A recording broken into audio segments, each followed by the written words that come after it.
Allahumma sholli wa sallim wa barik alaihi. Hadirin rahimakumullah, Kiai Haji Masyudi Mukhtar adalah guru kita semua, khususnya bagi kita semua yang ada di wilayah Kepulauan Sikap.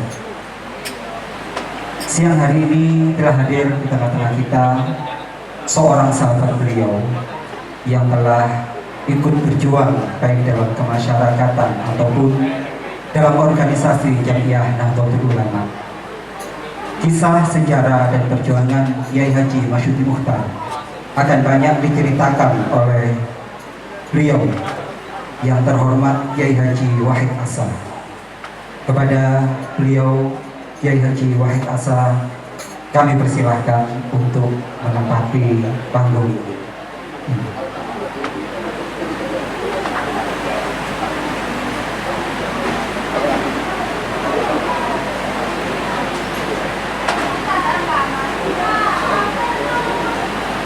Allahumma salli ala Sayyidina Muhammad.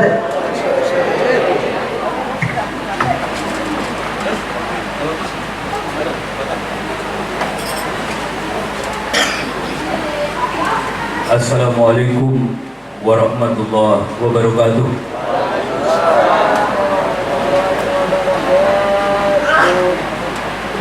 Bismillahirrahmanirrahim. Alhamdulillahirabbil alamin. Wa bihi nasta'inu ala umuri dunya waddin.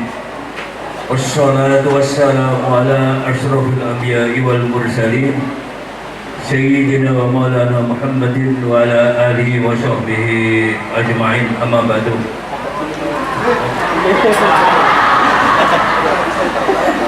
Saya ini terus terang saja bingung. Saya tadi menghadap ke selatan, loh, ternyata di utara banyak. Menghadap ke sana, ternyata banyak saja. Jadi ya, saya minta maaf. Posisinya saja sudah bingung, apalagi suruh bicara. Saya tadi suruh bicara atas nama apa ini tadi?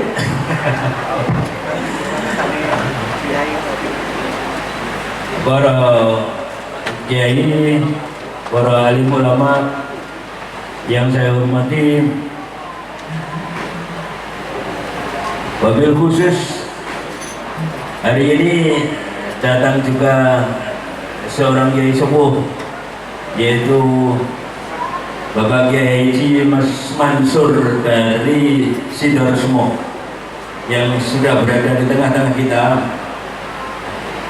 Kemudian bapak-bapak kiai yang lain dari sekitar di sini dan kiai muda yang menggantikan Pak Masyudi, yaitu Gus Helmi.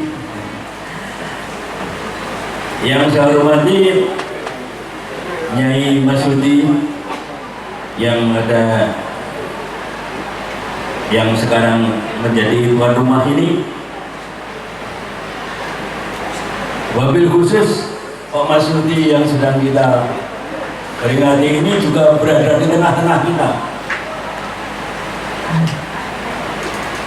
Terus terang saja saya berdiri di sini tadi kurang siap karena memang sebelumnya tidak diberitahu.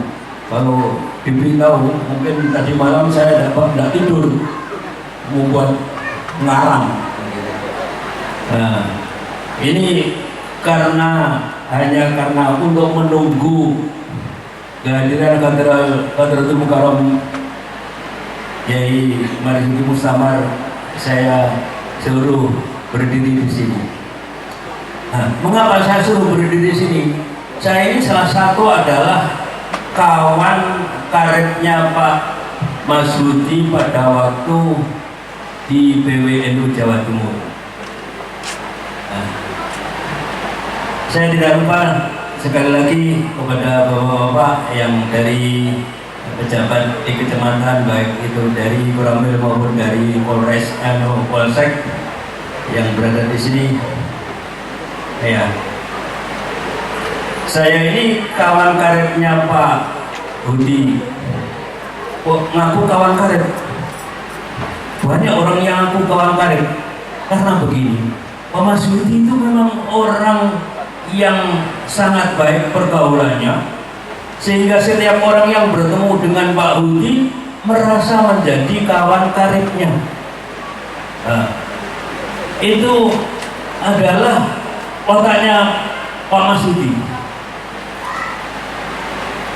Saya itu ya kebetulan saja memang agak lama bersama Pak Marsudi. Pada waktu di PWNO kantornya masih Jalan Raya Darmo. Begitu dekatnya saya dengan Pak Marsudi. Kalau di NO itu ada kepengurusan yang namanya pengurus harian. Pengurus harian itu adalah terdiri dari Rois dan wakil-wakilnya, wakil Rois, Katib, kemudian ketua, wakil-wakil ketua, sekretaris dan bendahara. Itu pengurus harian namanya. Pengurus, intinya pengurus. Di NU itu ada namanya pengurus harian. Tapi kami, Pak Hudi, saya dan beberapa kawan lain itu disebut pengurus sehari-hari. Padahal kedudukannya bukan di ketua. Karena begitu dekatnya saya dengan Pak Hudi dan tiap hari itu berada di PWNO, disebut pengurus sehari-hari. Itu guyonan, tetapi kenyataan.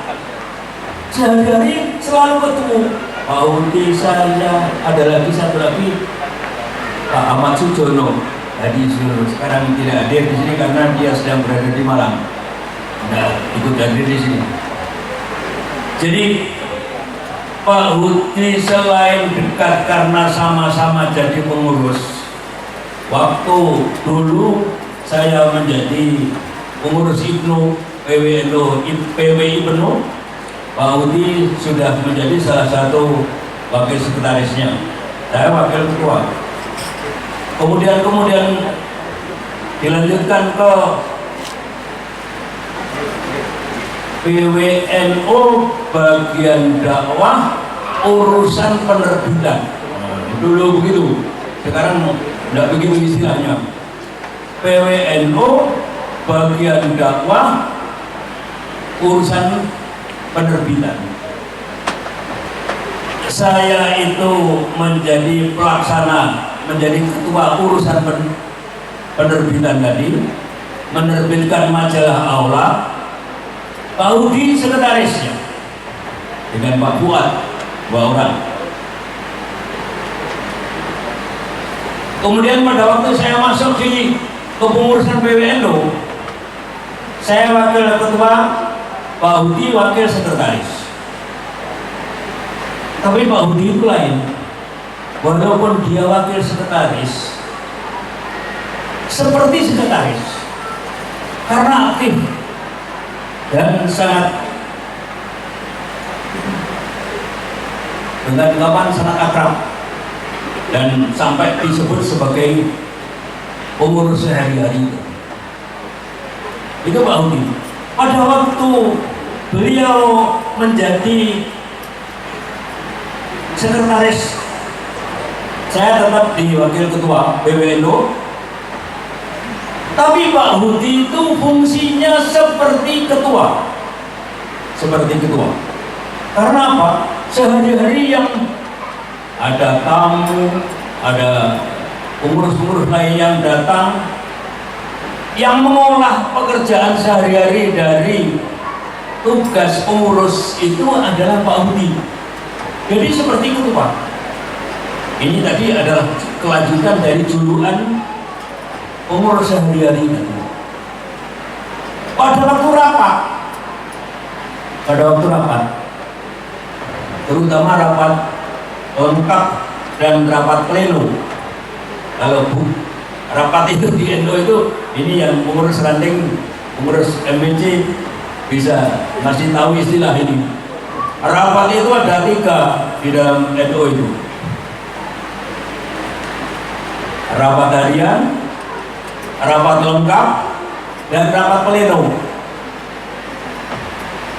Rapat harian itu terdiri dari pengurus harian, rapat lengkap itu pengurus harian Suriah dan Taubidiyah, rapat pleno itu pengurus harian ditambah lembaga-lembaga, lengkap seluruhnya ada kalau rapat pleno. Kalau rapat itu rapat lengkap dan rapat pleno, yang mimpin rapat itu anehnya adalah Pak Kiai Marsudi. Padahal beliau adalah sekretaris. Biasanya kalau rapat lengkap dan rapat pleno itu yang mimpin ketua, bukan rois. Kalau rois sebuahnya, tapi yang mimpin biasanya ketua. Tapi kalau kali ini kalau ada Pak Hudi, yang mimpin itu Pak Kiai Marsudi. Padahal Pak Kiai Marsudi adalah sekretaris. Itu loh Pak Kiai Marsudi.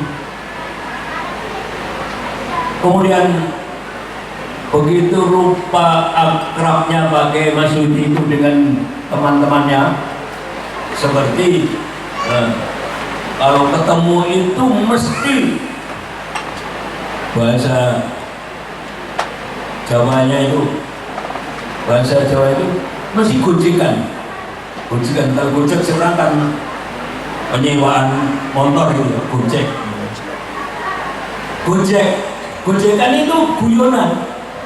Guyonan yang bebas namanya gojekan. Mesti gojekan, tapi gojekan yang berguna, yang mengarah kepada nasihat atau kepada kebaikan yang lain. Sampai sekarang saya ini punya catatan wiritan atau doa-doa pendek yang diberikan oleh Pak Hudi. Saya dokumentasikan satu tulisan tangannya Pak Hudi. Saya fotokopi, saya bender, dan saya amalkan. Itu hasil gojekan, hasil guyonan tadi. Jadi Pak Hudi itu gojekan yang berguna, bukan gojekan sembarang guyonan yang menghasilkan orang ketawa-ketawa saja, bukan. Orang itu merasa senang diajak ngomong dan apa yang diomongkan itu berguna. Sampai saya lukiskan itu, sampai saya akan amalkan salah satu bagian dari gojekannya Pak Hudi itu berupa catatan yang tulisan tangannya Pak Hudi itu tadi, berupa wiridan.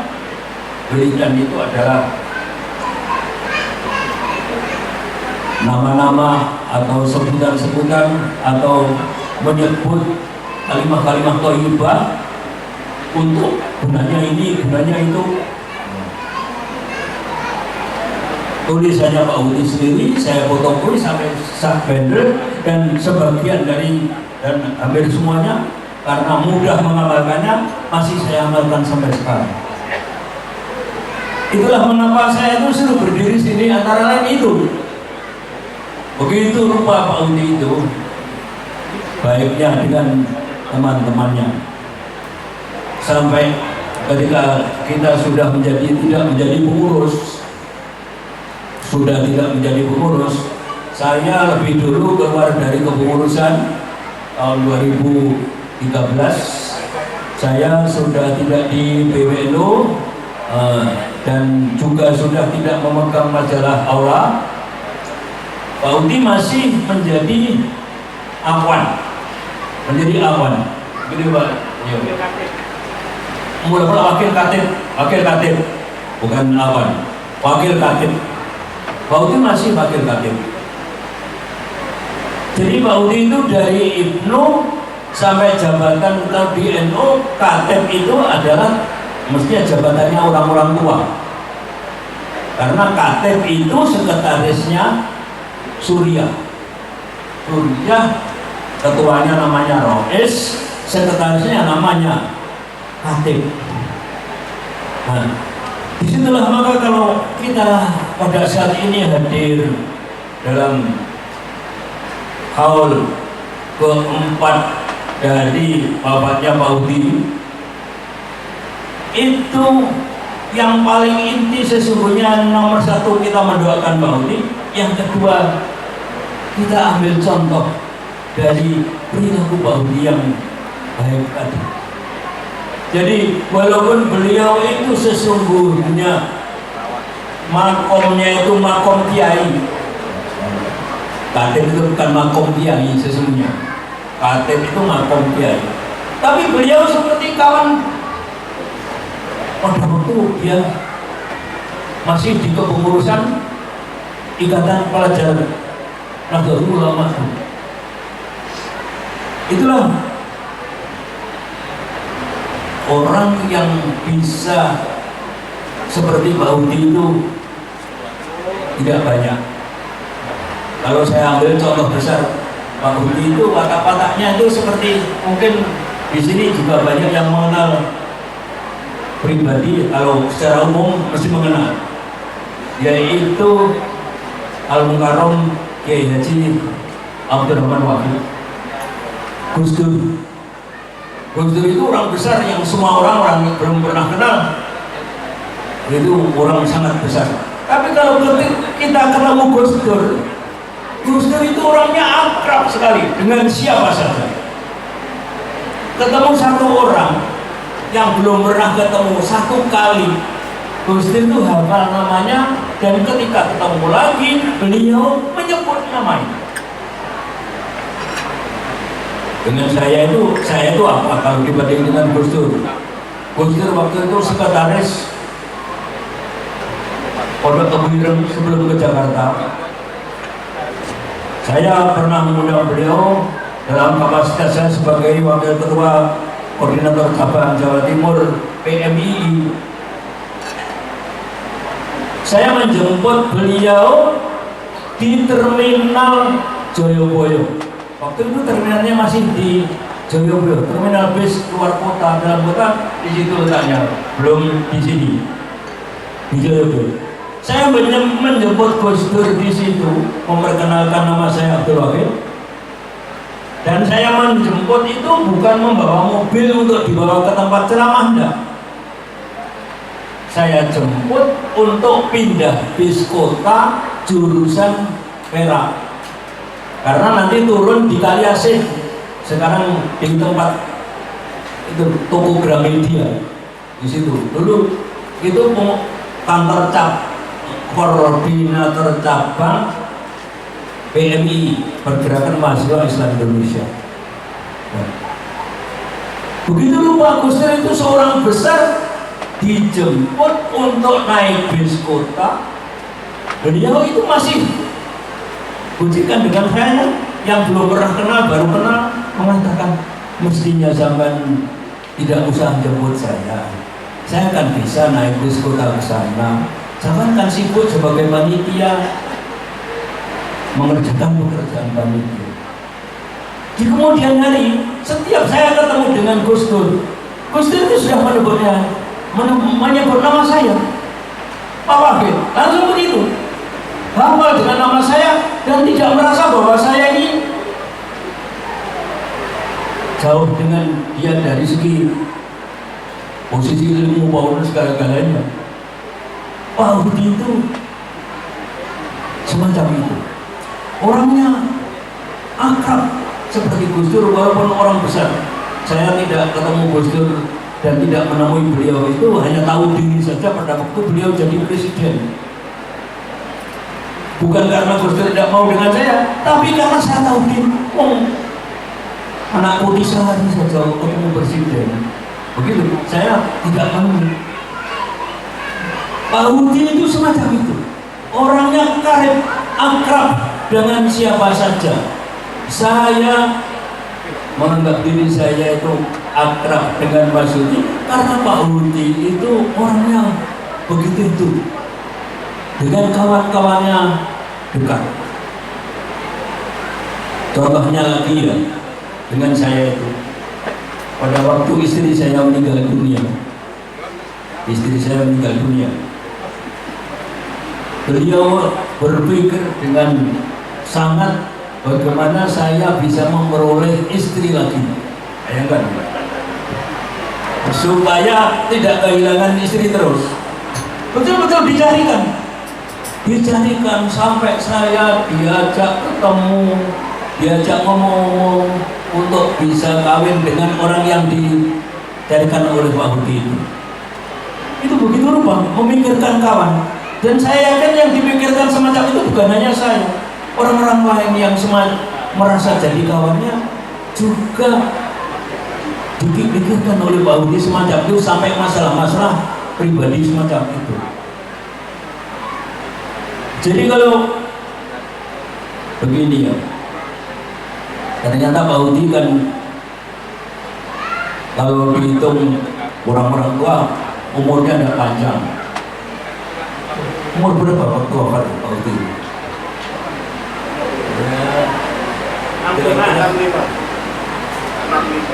65. Umurnya 65. Jadi masih umurnya tidak panjang.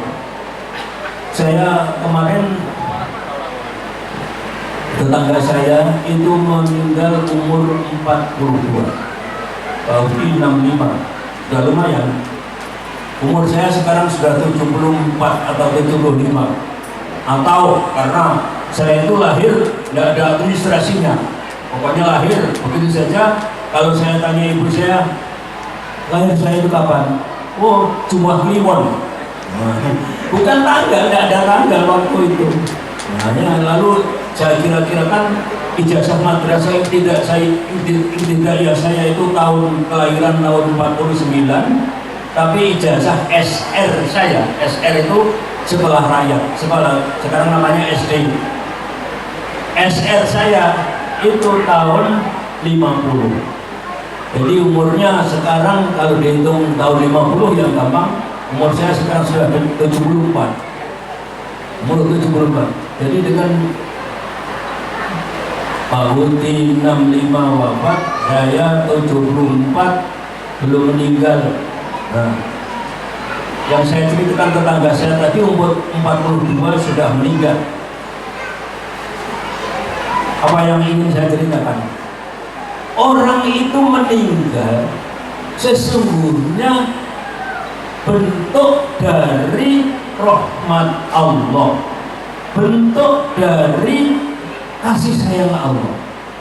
Kalau orang lain mengatakan, aduh sayang Pak Budi itu orangnya baiknya begitu, umur 65 kok sudah wafat, keluarganya sangat kehilangan, masih puncak karirnya, beliau bekerja dakwah kemana-mana, bahkan pada waktu akan wafat itu baru saja pulang dari dakwah, sampai di rumah langsung beliau koma dan kemudian meninggal dunia.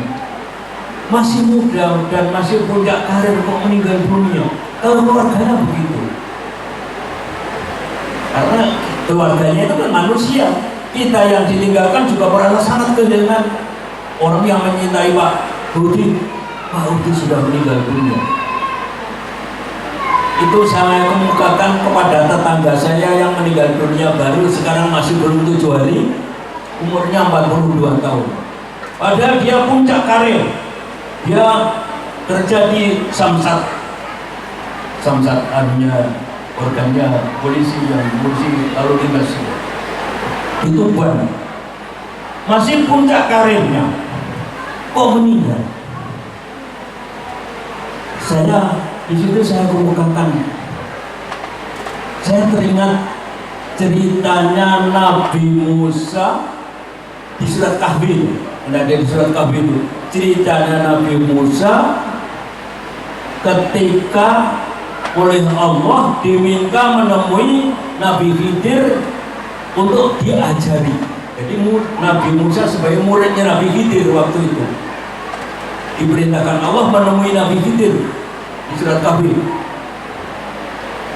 Tempat bertemunya yaitu di tempat pertemuan dua laut katanya. Beliau bertemu di situ. Nabi Musa berkata kepada Nabi Khidir, saya ingin belajar kepada kamu, kasarannya itu gitu, ingin belajar kepada kamu. Tapi Nabi Khidir jawabannya, jangan, kamu tidak akan mampu, tidak kuat bersama saya. Tapi Nabi Musa jawabannya, insya Allah saya akan sabar, akan tabah mengikuti kamu. Betul. Lalu dua orang dengan seorang pembantunya Nabi Musa itu mengikuti Nabi Khidir. Begitu naik kapal jelek begitu, kapal kayu, Nabi Khidir itu langsung merusak perahu tadi. Kalau sekarang kamu dipecokin, Nabi Musa tidak kuat, langsung komentar, kamu kok berbuat begitu, nanti suruh kita tamu penumpangnya semuanya tenggelam ya. Nabi Khidir jawabnya, loh ya, tadi kan saya beritahu kamu supaya tidak komentar. Ini dia, nanti jangan berbuat lagi ya. Nabi Musa langsung lihat, oh ya, saya tidak akan komentar lagi.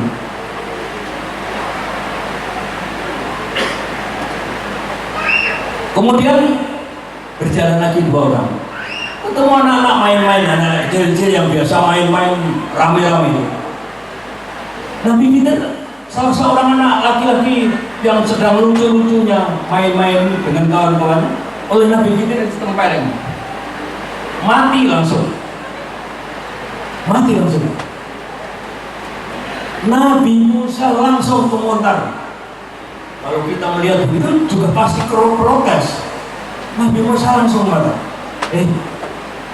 Kamu itu anak kecil, tidak salah apa-apa, kok kamu bunuh tuh gimana? Tapi Nabi Khidir jawab, ya dong, kamu tidak akan kuat bersama saya. Sekali lagi, ini nanti kalau kamu komentar lagi, kita berpisah. Berjalan lagi, ini surat Kahfi, bisa dibaca saya. Kahfi ayat 80, 81 kira-kira gitu. Berjalan lagi, sudah siang, semua perutnya lapar, waktunya makan. Mampir di rumah orang kaya, minta makan. Bahasa ngedangannya itu kasarannya ngemis. Nabi Musa, orang pemimpin begitu dikagumi oleh umatnya, diajak ngemis, bayangkan hatinya Nabi Musa itu tidak kuat rasanya. Tapi beliau masih ingat, tadi tidak boleh komentar, diam saja. Ketika ngemis itu ditolak dan diberi makan, bayangkan hati siapa? Selain harga dirinya jatuh, tidak diberi lagi. Nah, kemudian ya meninggalkan sampai di depan rumah. Di depan rumah ada tembok depan rumah itu condong itu, hampir rubuh. Alhamdulillah, ini yang kita tunggu-tunggu kelihatannya datang. Kelihatannya, saya tidak tahu. Saya teruskan cerita saya ini. Langsung saja si Nabi Khidir itu memperbaiki tembok yang goyang tadi, ditegakkan lagi. Nabi Musa tidak kuat.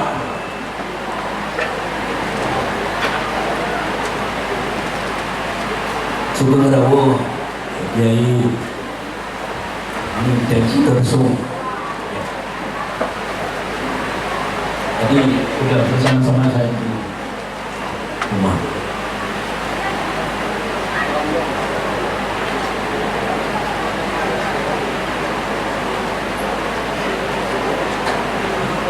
Langsung Nabi Musa itu tidak kuat.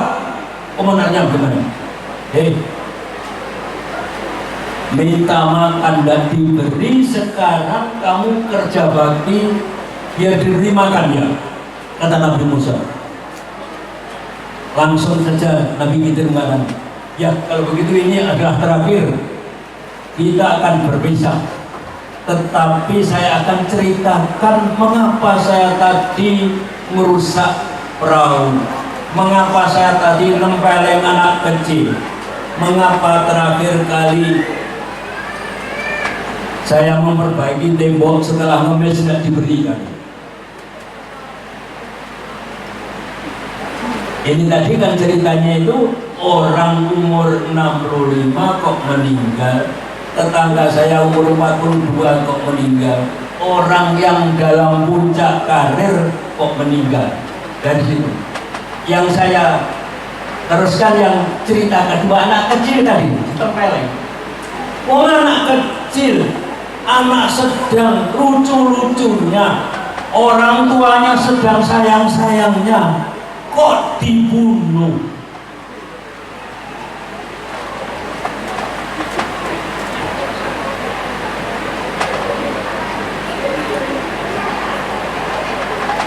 Mengapa kok dibunuh? Ternyata keterangannya Nabi Khidir begini.